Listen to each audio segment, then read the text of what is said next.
நான் உங்கள் கிராண்ட்மா. இன்னைக்கு ஒரு இன்ட்ரெஸ்டிங்கான வீடியோ தான் பார்க்க போகிறோம். வீடியோக்குள்ளே போகிறதுக்கு முன்னாடி என்னோடய சேனல் இப்போ தான் ஃபஸ்ட் டைம் பார்க்குறவங்களா இருந்தால் சப்ஸ்கிரைப் பண்ணிட்டு பாருங்கள் ஃப்ரெண்ட்ஸ். பக்கத்துலேயே ஒரு பெல் ஐக்கான் வரும், அதையும் நீங்கள் டச் பண்ணிட்டீங்கன்னா நான் போடுற வீடியோ எல்லாமே உங்களுக்கு உடனே நோட்டிஃபிகேஷன் கிடைச்சிடும். வீடியோவை ஃபுல்லாக ஸ்கிப் பண்ணாமல் பாருங்கள் ஃப்ரெண்ட்ஸ். நிறையா ஹெல்ப் டிப்ஸ் அண்ட் ட்ரிக்ஸ் எல்லாமே சொல்லியிருப்பேன். வாங்க இப்போ வீடியோ. ஹலோ ஃப்ரெண்ட்ஸ், இன்றைக்கி சுண்டைக்காய் துவையல் செஞ்சு காமிக்கிறேன். எங்கள் வீட்டில் நாங்கள் எப்படி செய்வோங்கிறத உங்களோட ஷேர் பண்ணிக்கிறேன். நல்லெண்ணெய் ஊற்றிக்கலாம். நல்லெண்ணெய் கொஞ்சம் நல்லா சூடாகட்டும். பூண்டு, இஞ்சி, கருவேப்பிலை இதெல்லாம் எடுத்து வச்சுருக்கு. ரெட் சில்லி, புளி. இது காரம் வந்து எங்களோட பிரியம், எவ்வளோ வேணால் வச்சுக்கலாம்.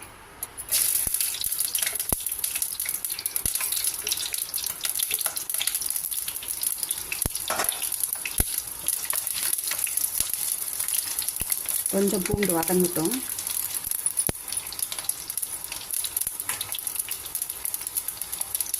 சுண்டைக்காய்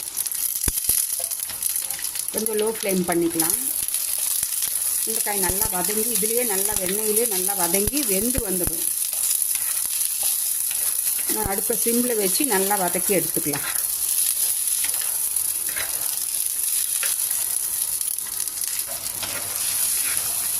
சுண்டைக்காயை நல்லா உப்பு மஞ்சத்தூள் போட்டு கழுவி மறுபடியும் வெறும் தண்ணியில் ஒரு 2 தடவை கழுவி எடுத்துக்கலாம். அப்புறம் தாங்க அதை 2 அப்படியே பாருங்கள், இது மாதிரி ஓப்பன் ஆகிற மாதிரி கட் பண்ணி வச்சுக்கணும். இல்லைன்னா வெடிக்கும் எண்ணெயில் அப்படியே முழுசாக போட்டிங்கன்னா. வதங்கிட்டு இருக்கிறப்ப அந்த கருவேப்பிலை இதோட ஆட் பண்ணிக்கலாம். சுண்டைக்காயில் நிறைய ஹெல்த் பெனிஃபிட்ஸ் இருக்குங்க. மலச்சிக்கல் இருக்கிறவங்களுக்கு இது ரொம்ப விசேஷமான ஒரு காய். சுண்டைக்காய் அடிக்கடி சாப்பிட்டுட்டு வந்தீங்கன்னா மலச்சிக்கல், இதில் ஃபைபர் நிறையா இருக்குது. ஹார்ட்டுக்கு ரொம்ப நல்லது. பிபி இருக்கிறவங்களுக்கு ரொம்ப நல்லதுங்க. பிபி, சுகர் பேஷண்ட் எல்லாருக்குமே இது ரொம்ப விசேஷமான ஒரு காய் சுண்டைக்காய்.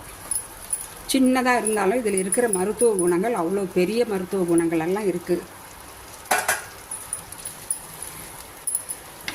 இன்னும் கொஞ்சம் வதக்கலாங்க. இன்னும் கொஞ்சம் அதெல்லாம் சுருங்கி வரும் இந்த சுண்டைக்காய். அந்த அளவுக்கு நல்லா வதக்கி எடுத்துக்கலாம். இந்த சுண்டைக்காயில் இருக்கிற மருத்துவ குணங்கள் பற்றி தெரிஞ்சிங்கன்னா நீங்கள் விடவே மாட்டீங்க. அவ்வளோ மருத்துவ குணங்கள் இருக்குது. இது வந்து ஜீரண கோளாறு இருக்கிறவங்களுக்கு ரொம்ப விசேஷங்க. அடிக்கடி சாப்பிட்டுட்டு வந்தீங்கன்னா அந்த செரிமான பிரச்சனையெல்லாம் நல்லா ஆகிடும். சர்க்கரை வந்து அதிகமாக இருக்கிறவங்களுக்கும் இது சாப்பிட்டுட்டு வந்தீங்கன்னா சுகர் வந்து நார்மல் பொசிஷனுக்கு வந்துடும் சொல்கிறாங்க. அதுக்கு தாங்க எங்களுக்கு இந்த மார்க்கெட்டில் கிடைக்கிறப்பெல்லாம் நாங்கள் வாங்கிடுவோம்.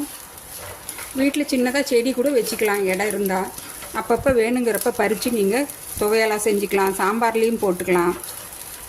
புளிக்குழம்பு, வத்த குழம்பு அது மாதிரி செஞ்சு சாப்பிட்டுக்கலாம். இந்த லிவர் பிரச்சனை, ஃபேட்டி லிவர் அது மாதிரி பிரச்சனை இருக்கிறவங்களும் அடிக்கடி சாப்பிட்டிங்கன்னா அது லிவர் பிரச்சனையும் நார்மலாக ஆகிடும்.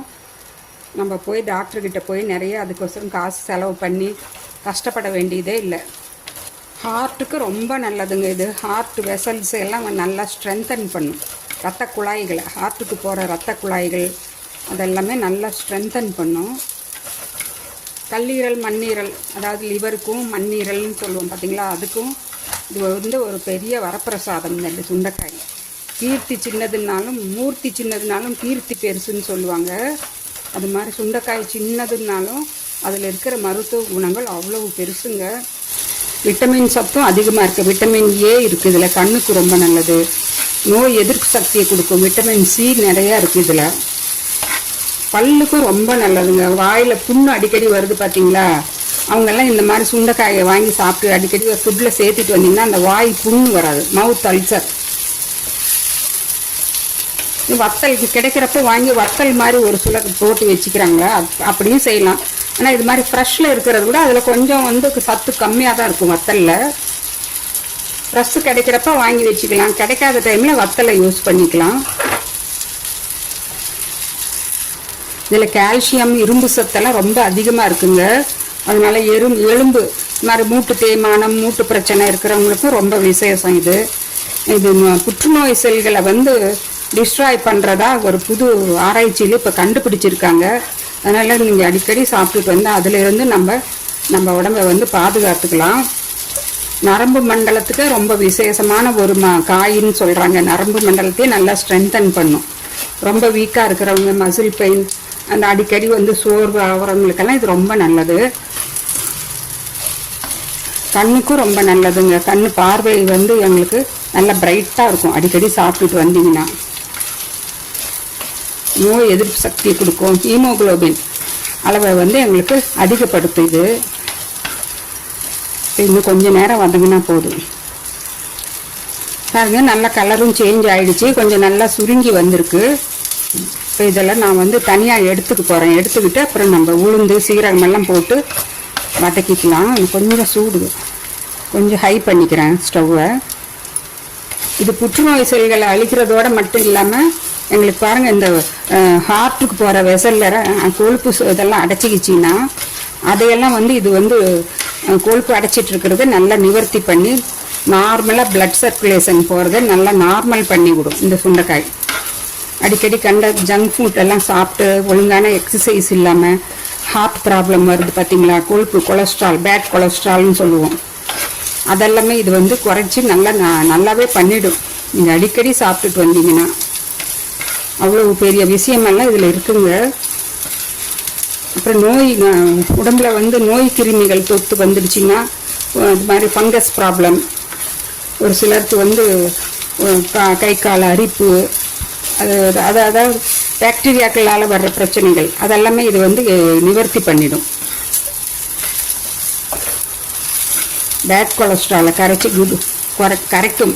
குட் கொலஸ்ட்ராலுக்கு நாங்கள் குட் கொலஸ்ட்ரால் இருக்கிற ஃபுட்டாக நம்ம எடுத்துக்கணும். அவ்வளோதான். பேட் கொலஸ்ட்ராலை இது குறைச்சிடும். நம்ம பிளட் வெசல்ஸில் பேட் கொலஸ்ட்ரால் சேர்ந்ததுன்னா அதையெல்லாம் எடுத்துடும். அவ்வளோ பெரிய பெரிய நல்ல மருத்துவ குணங்கள் இருக்குது இதில். இது எடுக்கிறதுக்கு முன்னாடி நல்லா ஒரு ஸ்பூன் மஞ்சத்தூள். மஞ்சத்தூளும் உடம்புக்கு அவ்வளோ நல்லதுங்க. நம்ம ஃபுட்டில் அடிக்கடி மஞ்சத்தூள் எல்லா ஃபுட்லேயுமே சேர்த்துறது ரொம்ப நல்லது. அதனால பாருங்கள், இப்போ மஞ்சத்தூளும் போட்டு ஒரு வதக்கியாச்சு. காய் நல்லா சுருங்கி வந்திருக்கு பாருங்கள். நல்லா சுருக்கம் கட்டிக்கிட்டு இப்போ இதுதான் நல்லா வெந்ததுக்கு உண்டான அடையாளம். நம்ம தண்ணி ஊற்றி எதுவும் வேக வைக்க வேண்டியதில்லை. இது மாதிரி எண்ணெயிலேயே வதக்கியாச்சு. மஞ்சத்தூள் போட்டதுனால ஒரு 2 நிமிஷம் வதக்கிக்கலாம். இப்போ இதோடவே கொஞ்சம் பாருங்கள், இந்த இஞ்சி ஜீரணத்துக்கு நல்லது, இதை போட்டுக்கிறேன். இஞ்சி போட்டு ரொம்ப நேரம் வதக்க வேண்டியதில்லை. சும்மா கொஞ்சம் நேரம் சூடானால் போதும். மிக்சி ஜார்லேயே அள்ளிக்கலாம். இப்போ கொஞ்சம் எண்ணெய் ஊற்றிக்கலாம். உளுந்து இந்த மாதிரி ஒரு கைப்பிடி அளவுக்கு உளுந்து. என்கிட்ட கருப்பு உளுந்து இருக்குங்கிறதுனால போட்டுக்கிட்டேன். கருப்பு உளுந்து இல்லைன்னா நீங்கள் வெள்ளை உளுந்து கூட போட்டுக்கலாம். பாருங்க, உளுந்து நல்லா பொரியுது. இப்போ இதில் கொஞ்சம் கட்டி பெருங்காயம். கட்டி பெருங்காயம் இல்லைன்னா நீங்கள் தூள் பெருங்காயம் இருந்தால் கூட அது ஆட்டுறப்ப நீங்கள் கடைசி ஃபைனலாக ஆட் பண்ணிக்கலாம். இதுலேயே நான் எடுத்து வச்சிருக்கிற இந்த புளி, இந்த காரம், ரெட் சில்லி அதையும் போட்டுக்கலாம். வெந்தயம் ஒரு 10 வெந்தயம், சீரகம் ஒரு டீஸ்பூன், மிளகு, தனியா ஒரு டீஸ்பூன், அவ்வளோதான். இப்போ இது எல்லாமே நல்லா வதங்கி வந்துடுச்சு.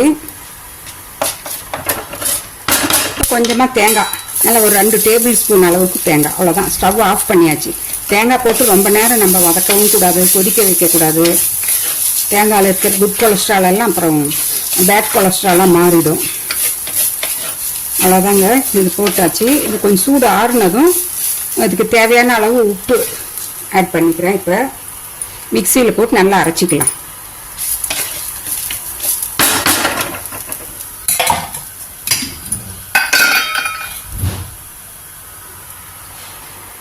உப்பு கொஞ்சம் சூடு ஆறட்டும். இது எல்லாமே ஒன்றாவே போட்டுக்கலாம்.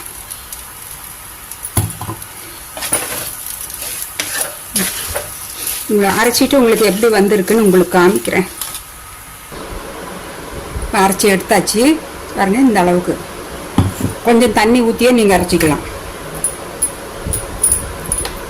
அவ்வளோதாங்க, சுண்டைக்காய் துவையல் சுண்டைக்காய் சட்னி எப்படி வேணால் சொல்லிக்கலாம். ரெடி ஆயிடுச்சு. இது தனியாக பாத்திரத்தில் மாற்றிக்கலாம். ஃப்ரெண்ட்ஸ் பாருங்கள், இப்போ சுண்டைக்காய் துவையல் எங்கள் வீட்டில் நான் எப்படி செய்வேன்னு சொல்லி உங்களோட ஷேர் பண்ணிக்கிட்டேன். உங்களுக்கு இந்த வீடியோ பிடிச்சிருந்தா ஒரு லைக் பண்ணிவிடுங்க ஃப்ரெண்ட்ஸ். உங்கள் ஃபீட்பேக்கை கமெண்ட்ஸ் பண்ணுங்கள். நான் மறுபடியும் அடுத்த ஒரு இன்ட்ரெஸ்டிங்கான வீடியோவில் சந்திக்கிறேன். பாய்.